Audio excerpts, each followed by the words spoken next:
warahmatullahi wabarakatuh. Kembali lagi di channel aku, Devi Irawan.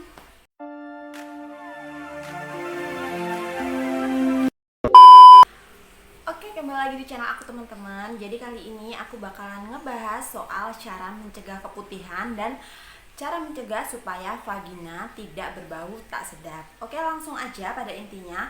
Bagaimana sih cara mencegah keputihan dan vagina berbau tak sedap? Kuncinya cuma satu, yaitu menjaga kebersihan vagina. Kenapa sih kebersihan vagina tuh bener-bener penting banget buat dijaga? Karena vagina tuh bener-bener salah satu aset wanita yang paling penting. Jadi kadang tuh kita merasa yang paling penting kayaknya aset wanita tuh muka gitu. Jadi jangan sampai yang dirawat tuh mukanya aja yang glowing, terus vaginanya yang bener-bener aset yang bener-bener penting tuh jadi terlupakan. Emang bener aja vagina itu nggak kelihatan gitu ya, dan tempatnya juga di dalam gitu. Jadi kadang tuh nggak banyak dari kita tuh lalai abai menjaga kebersihannya. Kenapa? Kalau kita nggak menjaga kebersihannya vagina itu, jadi dia nanti bisa menimbulkan keputihan, terus bau yang tak sedap, kemudian kita juga yang nggak nyaman kalau udah sampai keputihan, gatal, berbau, kemudian sampai panas, merasa risih juga nggak nyaman. Jadi baiknya kita selalu memperhatikan kebersihan vagina. Nah, bagaimana caranya supaya kita bisa tetap menjaga kebersihan vagina? Sebenarnya caranya tuh gampang banget. Nah, kita harus menjaganya tuh setiap hari. Yang pertama, kita harus sering-sering membersihkan vagina. Nah, gimana cara membersihkan vagina dengan benar itu? Kita bisa cebok atau membersihkan vagina tuh menggunakan sabun. Pakai sabun apa? Semua jenis sabun tuh nggak apa-apa sebenarnya. Ada yang bilang kalau sabun yang mengandung pewangi itu nggak boleh, tapi kayaknya kalau wanita nggak membersihkan dengan yang aroma wangi itu kayaknya kurang lega gitu. Jadi menurut aku sih nggak apa-apa, yang penting kita cepok dan bersihkan dengan air itu benar-benar sampai bersih begitu. Nah, bagaimana cara membersihkannya? Caranya kita kalau cebok itu dari depan ke belakang, jadi dari vagina ke arah pantat, jangan sampai kebalik dari pantat ke vagina. Itu nanti kuman-kuman yang ada di dalam pantat bisa masuk melalui vagina, akhirnya menimbulkan kuman di dalam vagina begitu. Oke. Kemudian hindari semprotan air pada vagina. Maksudnya apa? Biasanya kalau kita BAB sekarang tuh kayaknya males gitu ya cebok, udah enak-enak duduk di kloset, habis itu tinggal bersihin pakai jet shower aja. Boleh enggak? Boleh, sebenarnya boleh, yang penting caranya harus tepat. Jadi kita nggak boleh asal nyemprot gitu, kita semprot airnya sampai masuk ke vagina, itu nggak baik. Jadi kuman-kuman itu nanti masuk ke dalam vagina kita. Jadi caranya kita semprotnya itu pelan-pelan dari arah vagina menuju ke arah pantat, itu yang benar. Oke. Kemudian setelah BAB dan BAK pasti otomatis kita cebok.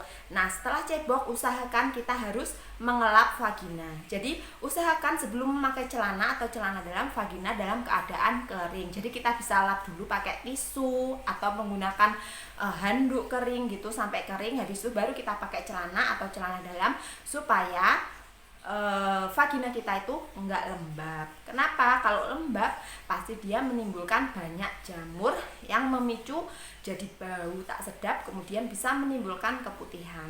Kemudian usahakan menggunakan celana dalam yang berbahan dasar katun. Kenapa harus memilih yang berbahan dasar katun? Karena bahan dasar katun itu bisa menyerap keringat. Jadi kalau kita seharian melakukan aktivitas gitu ya yang berkeringat gitu, nah akhirnya kalau kita memilih yang celana dalam berbahan dasar katun, jadi dia bisa menyerap keringat, bisa menjaga kelembapan supaya nggak terlalu lembab.